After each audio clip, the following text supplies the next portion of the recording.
আমি নন্দিতা। আজ সানডে, আজ সকালে কোনো পড়ানো ছিল না, পড়ানো 10:30 থেকে। তাই 10টার সময় ঘুম থেকে উঠে তাড়াতাড়ি করে রেডি হয়ে খেয়ে দিয়ে যাচ্ছি এখন পড়াতে। বাবাই আমাকে নামিয়ে দিয়ে আসবে। বাবা আমাকে নামিয়ে দিয়ে বাজারে চলে গেল, আর আমি এদিকে পড়িয়ে নিলাম। পড়ানো শেষ করে বাড়ি চলে এলাম। বাড়ি এসে তাড়াতাড়ি করে চেঞ্জ করে নিলাম, কারণ আজ মা আর দিদি বাড়িতে নেই। রান্না আমাকেই করতে হবে, আর রান্না করতে কিন্তু আমার খুব ভালো লাগে। তাই আজ আমার আর বাবার জন্য বানিয়ে নিলাম সানডে স্পেশাল বাসন্তী পোলাও আর চিকেন কষা। এই কম্বোটা জানি কিন্তু সবার ভালো লাগে। তারপরে বাবাকে খেতে দিয়ে আমি স্নান করে এসে বসে পড়লাম খেতে। খেতে কিন্তু খুব ভালো হয়েছিল। তারপরে একটু ছাদে গেলাম, ছাদে গিয়ে হাঁটাহাঁটি করছিলাম।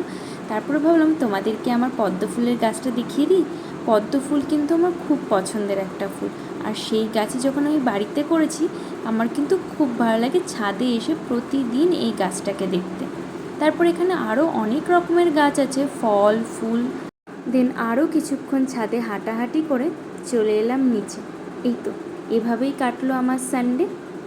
তোমাদের ভিডিওটা ভালো লাগলে like, comment, share and subscribe. আসি তাহলে, বাই।